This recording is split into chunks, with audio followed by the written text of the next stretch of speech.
As a child, my best friend Alec and I used to explore the woods on my property nearly every day. We would wander deep into the forest, just seeing what we could find, play hide and seek, or sometimes just to hang out with nature. This continued into our late teens when we brought our group of friends out to camp overnight.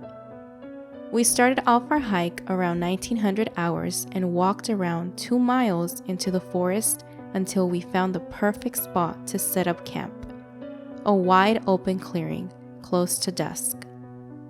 Alex started to unpack and set up the tent while the other 4 of us set out to find suitable firewood among the tall trees.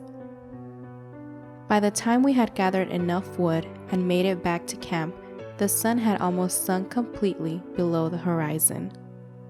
I had the responsibility of building the fire, which I had done within about 15 minutes.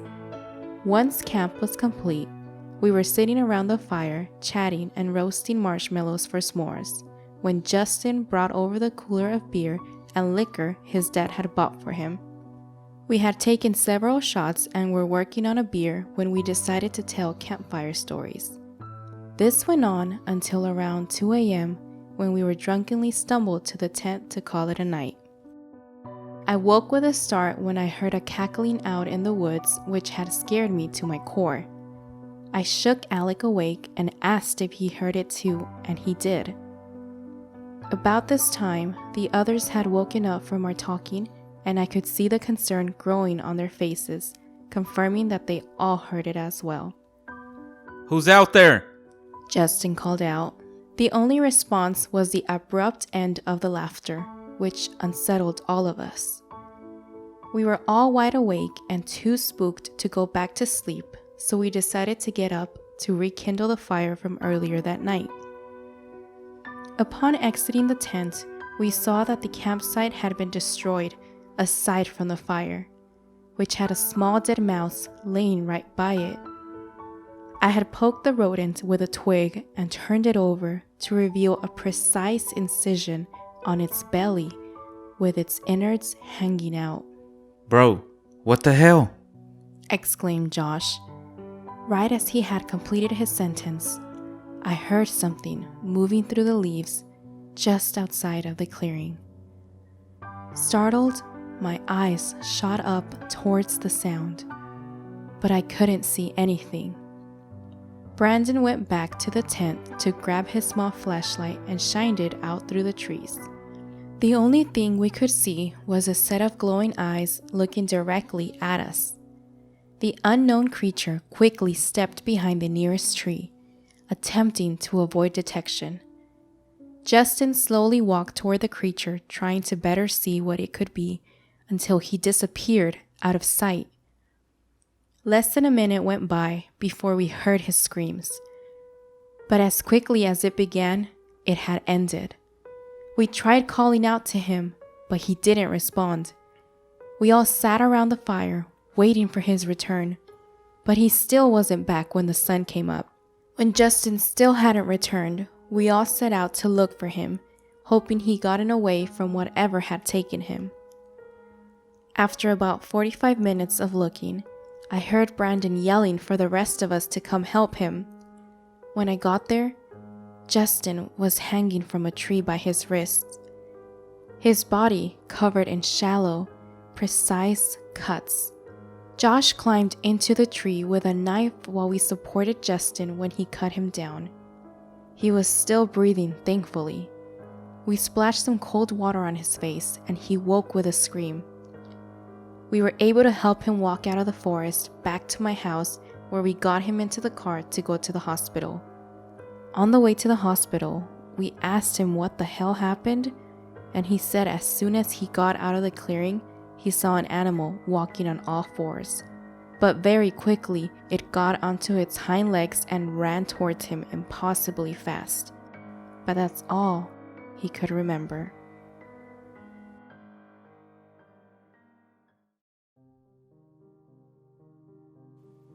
Curiosity killed the cat.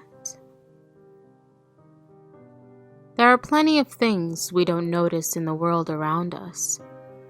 Some of them we can instantly forget. Yet others, they stay, making themselves ever present. Like when you realize the light is flickering and you can't ignore it again.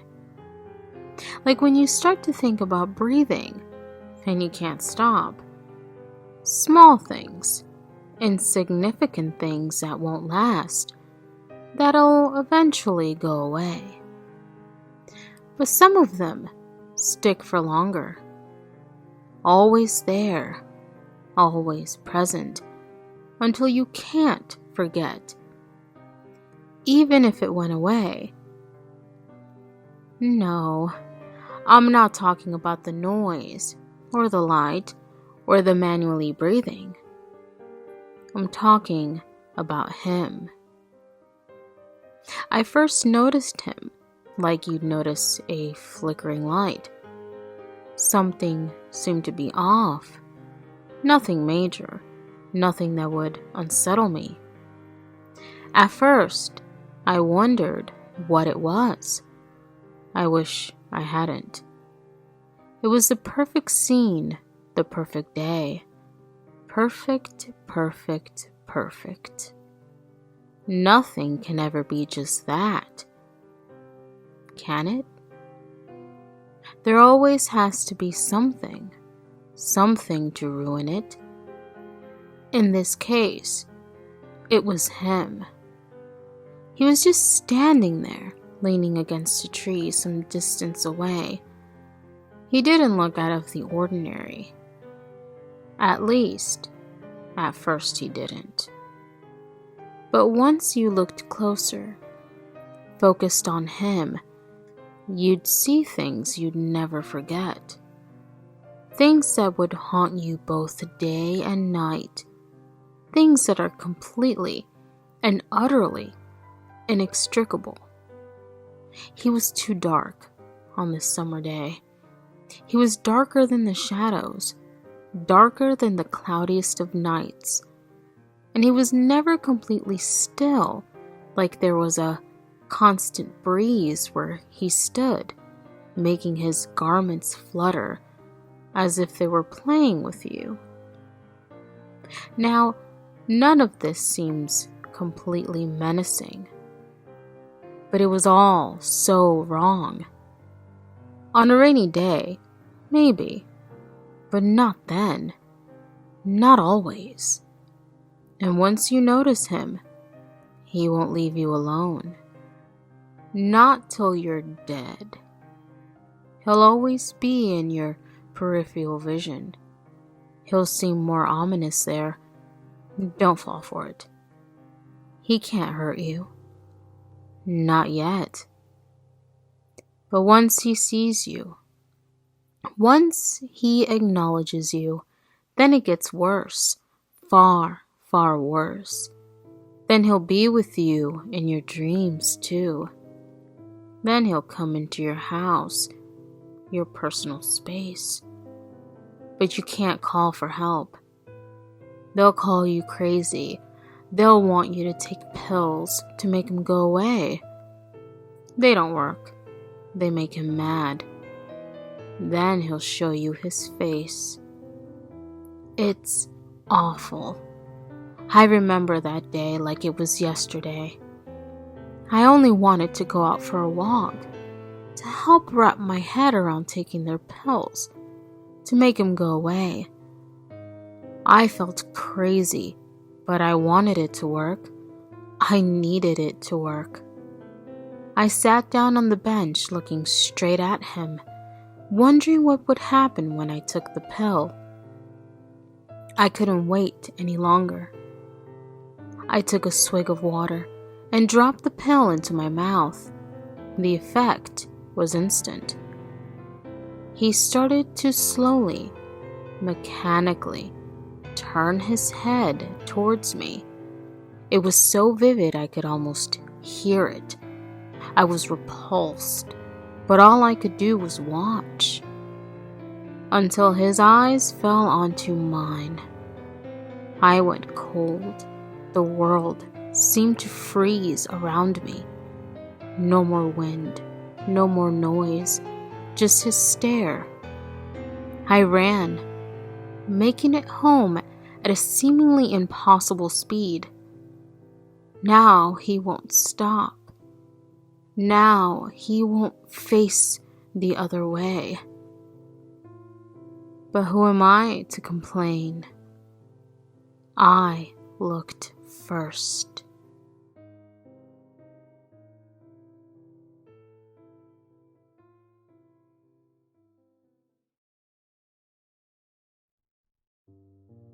Do you ever think about a scary scenario? You probably have. Like driving down the road and seeing something spooky, or opening a door and seeing a monster. I'm sure you have. I remember a few years ago my friend telling me he's scared of turning on his bathroom light in the middle of the night and seeing a scary figure temporarily pop up. I feel like we all get that way, that you often entertain a thought of something spooky. Maybe it's because we've watched too many scary movies. Hell, I don't know. I know I've seen some scary stuff recently. Someone told me this is a place to let it out. I was at a beach with my husband and our 3 children. I don't really want to specify what beach, but I will say it has a lighthouse. My husband asked if I wanted to go view the lighthouse, but after watching that horror movie with Robert Pattinson, I decided to hold off. Maybe I'm paranoid now, but that damn movie has stuck with me. We've had a great and well-deserved vacation so far. I mean, it's the first vacation we've taken in so many years. We had finally gotten all the children asleep when we decided to sit on our balcony and indulge in a few drinks. I sipped on my 3rd White Claw as we cuddled up to each other and held conversations about what we would do to each other later and how pretty the stars looked. I took my time to get up and noticed a few flashlights moving around the beach. It didn't usually concern me because some families like late night walks. Some people get drunk and stagger to their condos from the bar. Some people just fish into the night late too.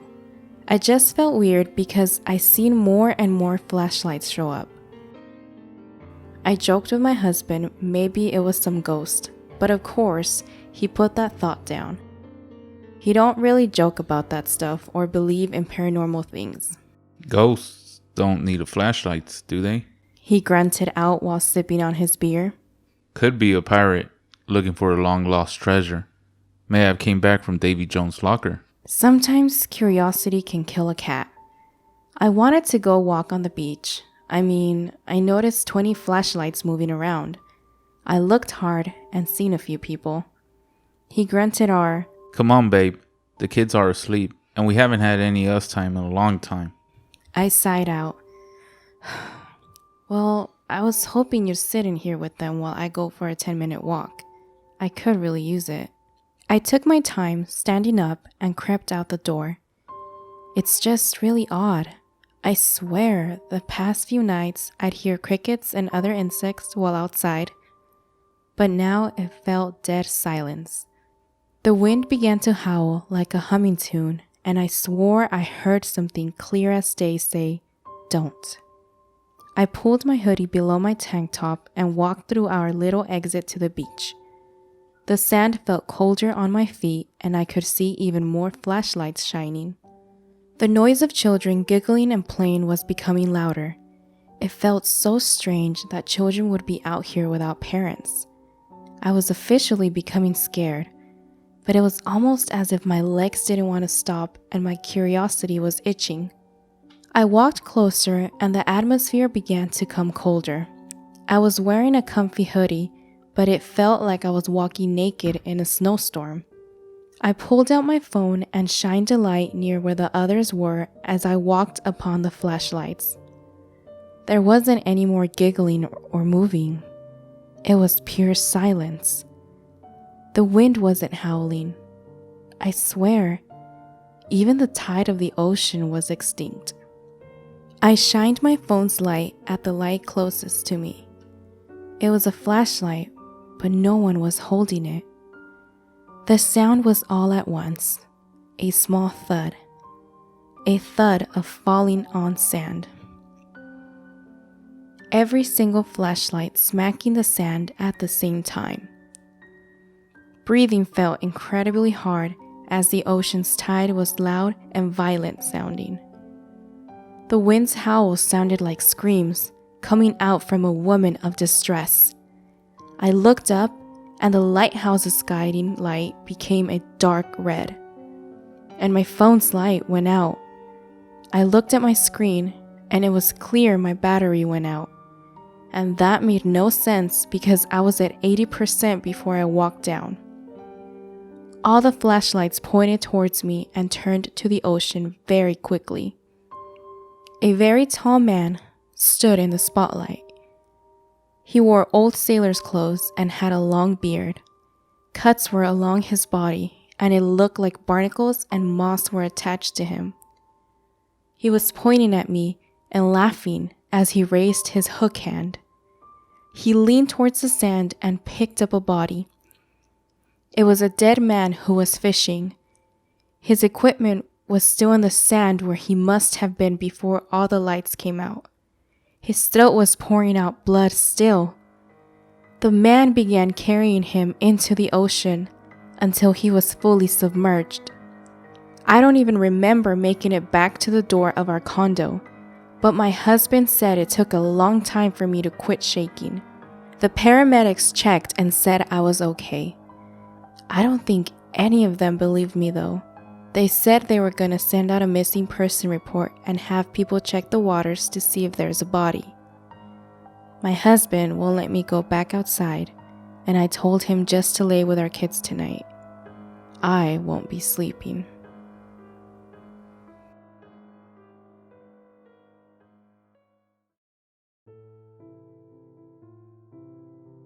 I finally told my mom why I hate dolls.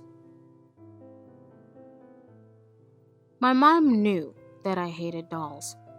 I was terrified of them for a long time, but she just assumed that I was creeped out by how human-like they are.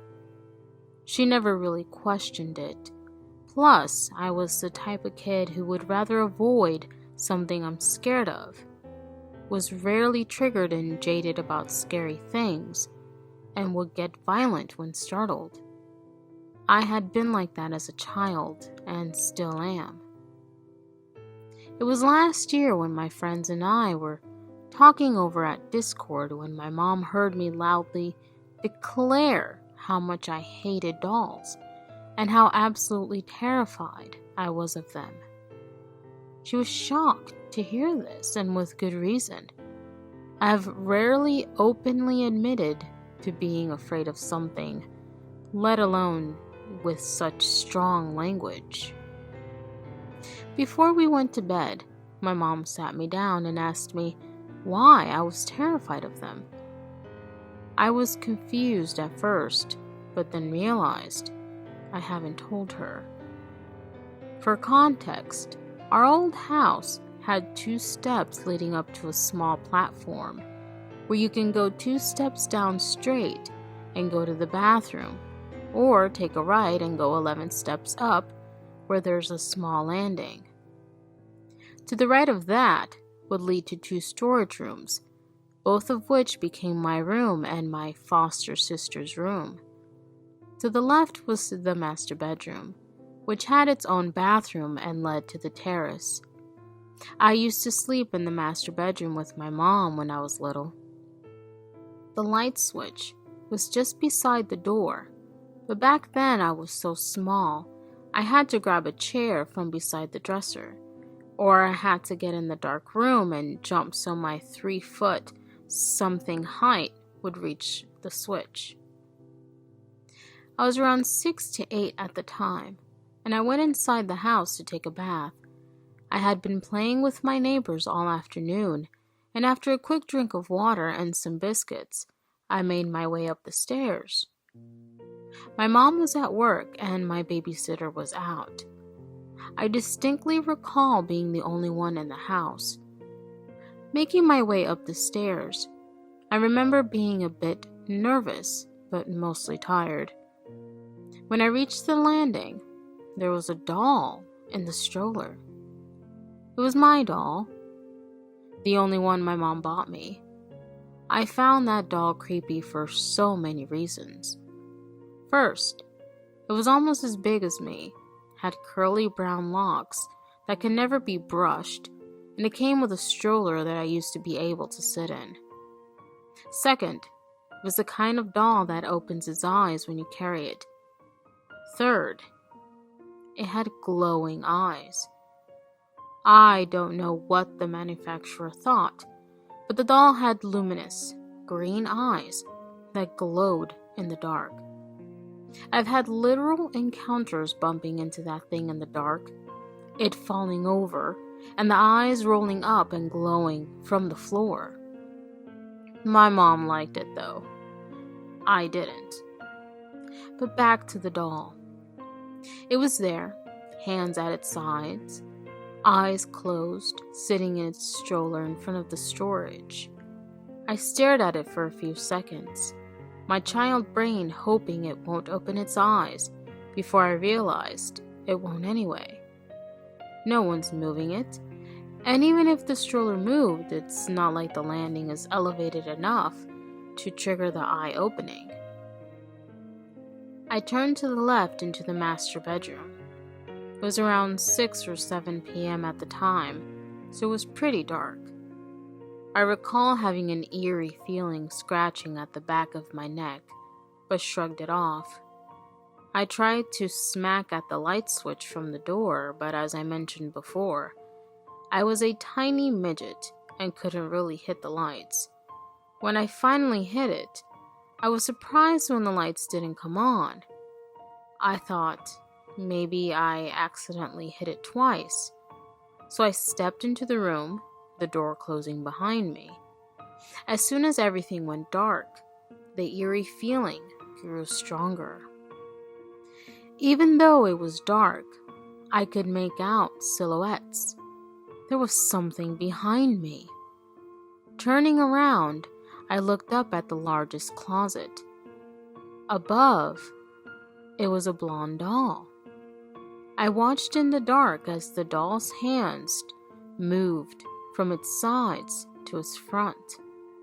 By now, I was scared and hoping that I was just seeing things. But then, it opened its eyes. Bright, bright blue looked straight down at me, and I saw it coming closer and closer and closer.